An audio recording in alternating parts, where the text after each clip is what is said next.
हरे कृष्ण।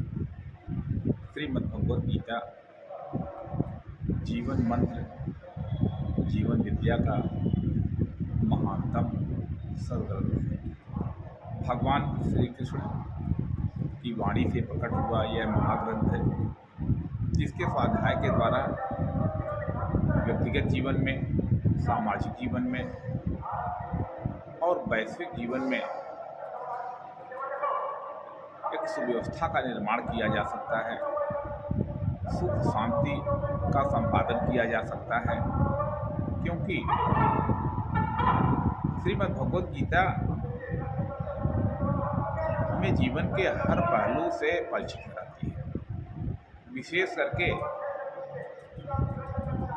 कर्म के प्रति क्या दृष्टिकोण होना चाहिए, कर्म किस भावना के साथ किया जाना चाहिए, कौन सा सात्विक कर्म है, कौन सा राजसिक कर्म है और कौन सा तामसिक कर्म है, यह सब बातें भगवान श्री कृष्ण ने अर्जुन के माध्यम से हम सबको बताया है। हम लोग बड़े सौभाग्यशाली हैं कि ऐसा महान ग्रंथ हमारे देश में है और हम सब लोग इसका स्वाध्याय कर रहे हैं। इसलिए सभी गीता प्रेमियों से आग्रह है कि वे इस श्रीमद् भगवद गीता की प्रेरणा को अपने जीवन में धारण करें। लगातार चिंतन मनन करने से, श्लोकों पर चर्चा करने से नए नए भाव प्रकट होते रहते हैं और वे भाव हमारी श्रद्धा के अनुरूप होंगे। इसलिए श्रद्धा भक्ति पूर्वक हम इसका पाठ करें। आज हम श्रीमद् भगवद गीता शब्द शब्द प्रेरणा के अंतर्गत जो अंतिम अध्याय है, मोक्ष संन्यास योग, उसके एक श्लोक का पाठ कर रहे हैं और वो श्लोक है 9वां श्लोक, जिसमें कि सात्विक त्याग के बारे में भगवान ने बात बताई कि सात्विक त्याग किसको कहा जाता है। जो कर्म है ये 3 प्रकार के हैं, सात्विक, राजसिक और तामसिक। तो सामान्यतः जो सन्यासी होता है वो कर्मों को त्याग देता है, लेकिन भगवान ने बड़ी ही सुंदर बात कही है कि वास्तव में कोई व्यक्ति बिना कर्म किए रह ही नहीं सकता है। कर्म तो करना ही है, यावत जीवन है तावत कर्म है। इसलिए कर्म का विज्ञान समझ करके कर्म करेंगे तो उन कर्मों के बंधनों में हम नहीं फंसेंगे। जो कर्म हमको दुख दे रहे हैं वही हमारे सुख के हेतु बन जाएंगे। इसलिए नित्य गीता स्वाध्याय करते समय हमें इस कर्म के विज्ञान का विशेष रूप से स्वाध्याय करने का अवसर मिलता है। आइए उसका पाठ करते हैं, जो इस प्रकार से है। श्री भगवान वाच कार्यमेत्येव यत्कर्म नियतं क्रियते अर्जुन संगं त्यक्त्वा फलं चैव स त्यागः सात्विको मतः। भगवान ने कहा, हे अर्जुन, जो शास्त्र विहित कर्म कर्तव्य है, इस भाव से आसक्ति और कामना त्याग करके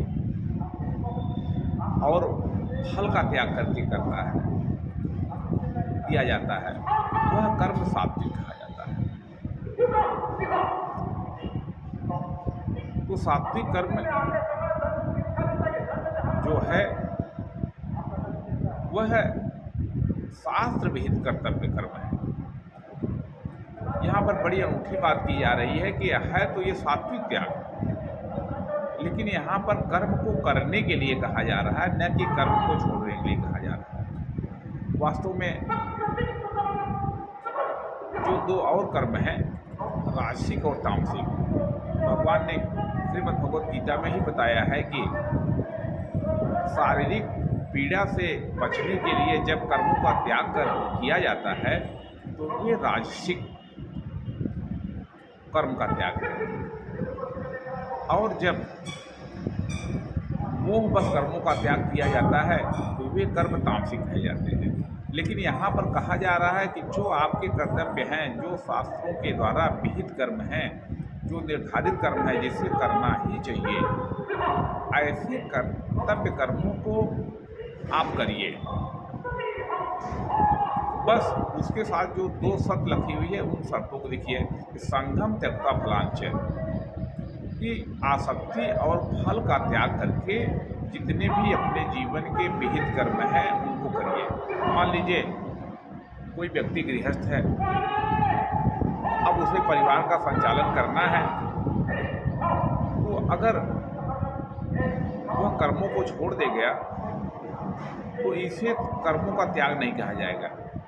वास्तव में कर्मों का त्याग उसको तभी कहा जाएगा कि जो उसका कर्तव्य है, उसकी जो ड्यूटी है, जो कि सत्य है, जो कि शास्त्रों के अनुसार है, उसको वो परफॉर्म करे, तब उसको कहा जाएगा कि उस कर्म का वो सात्विक त्याग है।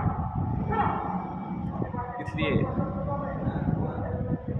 ये जो सात्विक कर्म है, ये सात्विक कर्म, जो सात्विक त्याग है, यहाँ पर स्पष्ट किया जा रहा है कि जब आप कर्म करते हैं तो उसको जो है आप बस 2 सावधानियाँ बरतिए।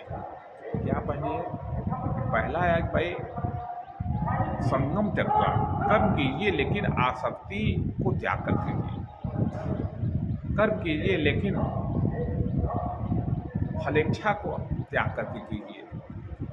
अब ये दोनों बातें ही बड़ी विशेष हैं कि अगर हम फल चाहते ही नहीं हैं और हमें लगता है कि हम फल स्वीकार ही नहीं करेंगे तो हम कर्म क्यों करेंगे। और बड़ी मात्रा में लोगों का विभिन्न प्रकार के कर्मों से लगाव हो जाता है,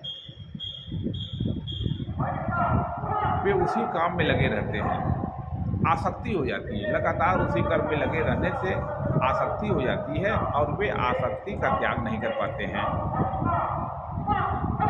एक बात और ध्यान देने की बात है कि कुछ न करना ये त्याग नहीं है, ये हमें स्पष्ट रूप से समझ लेना चाहिए, क्योंकि अधिकतर समाज में बहुत से बंधु लोग हैं, वे कर्मों को बाधा मान करके कर्मों को करते नहीं हैं। वास्तव में कुछ न करना भी तो एक कर्म है। एक बड़ा अच्छा उदाहरण है कि जैसे एक विद्यार्थी है और वो पढ़ाई नहीं करता है, वो पढ़ाई नहीं करता है तो इस पढ़ाई न करने का फल क्या मिलेगा? परीक्षा में फेल होना। तो पढ़ाई न करना भी कर्म है और उसका परिणाम यह है कि परीक्षा में फेल हो जाना। इसी प्रकार से हर जगह समझ लेना चाहिए। तो इसलिए हमें जो है अपने कर्तव्यों का त्याग करना चाहिए, कर्मों में आसक्ति और जो फलेच्छा है वह छोड़ करके करना चाहिए। इसलिए ये बड़ा महत्वपूर्ण श्लोक है।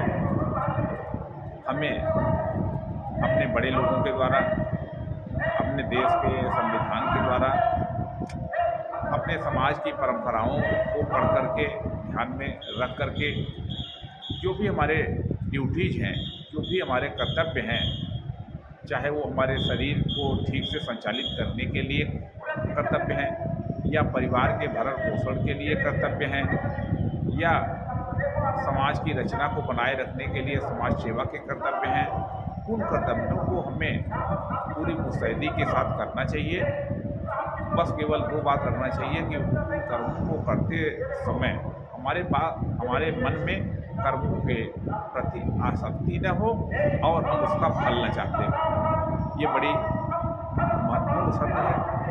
ये संगम त्यक्त्वा फलांच। अगर संग और आसक्ति और कर्मफल हम छोड़ करके कर्म करने का प्रयास करते हैं तो वह कर्म जो है, वो त्याग जो है, वो सात्विक त्याग कहा जाएगा। आइए हम सब लोग नित्य गीता स्वाध्याय के द्वारा श्रीमद् भगवद गीता की गहराइयों में जाने का प्रयास करें, क्योंकि ये जो ज्ञान है ये गुह्यतमम ज्ञान है। इसे भगवान ने कहा है कि ये सभी गोपनीयों का राजा है। तो इसलिए गोपनीय चीज़ को प्राप्त करने के लिए बड़ा ही प्रयास करने की ज़रूरत है। लगातार आप प्रयास करेंगे।